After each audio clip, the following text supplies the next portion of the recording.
Mir Mahmudur Rahman. Mr. Rahman is a marine engineer who has lost his younger brother during the July-August protests. He's taken an active engagement to support victims and their families in their search for justice. Please, Mr. Rahman. Good day, everyone. Thank you for giving me the opportunity to speak in front of you. It's an honor for me.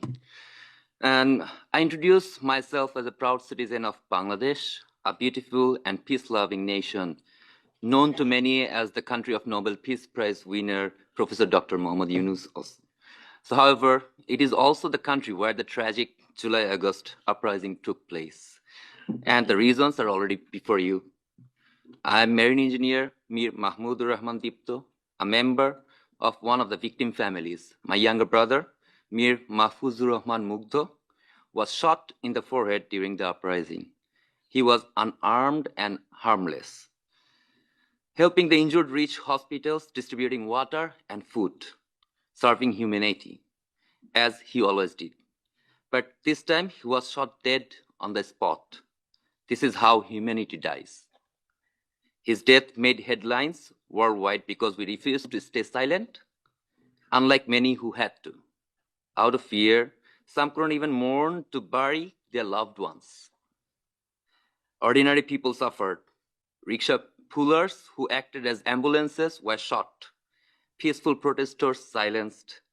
Bright young talents like Abu Said, Nafis, Shaikat, Yamin, Jahiduzzaman Tanveen, women like Naima Sultana, and children like Jabir Ibrahim. So many lives lost, forever missed. Today we stand as one family, united in our demand for justice. Being Bangladesh, a peaceful nation itself, never expected its own citizens to be killed by those meant to protect them. The world must take note. I thank the Office of the High Commissioner for Human Rights for their commitment to bring the truth in front of the world. This report is not just numbers, it holds the pain, loss, and struggle for justice of real people. I see my own grief and the one of many others reflected in this report. Justice is not a single act, but a process, one that demands prosecution, truth-seeking, reparations, and institutional reforms. For victims, justice means accountability, not just for those who pulled the trigger, but also for those who gave the orders. There has been some progress. The International Crimes Tribunal has begun contacting victims' families, and Home Ministry officials are now holding bi-weekly meetings to update us on investigations. But gaps remain. Many victims still wait for their voices to be heard, while others have lost faith in a system that has failed them repeatedly. These gaps mean continued trauma, social divisions, and the risk of history repeating itself. The international community must do more than issue statements. Decisive action is needed, supporting independent investigations, enforcing consequences for non-compliance, and ensuring justice mechanisms center on survivors. Political interests must never overshadow fundamental human rights. Symbolic gestures are not enough.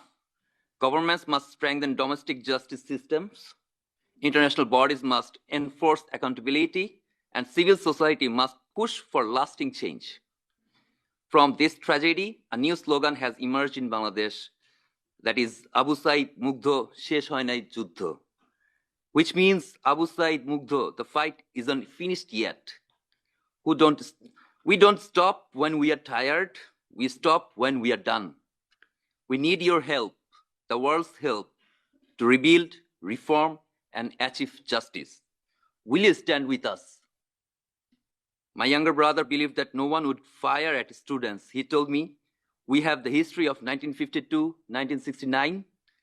Whenever students were shot, the outcome was tragic. Our country won't make the same mistake again. But the very next day, he was proven wrong as he fell, shot in the head.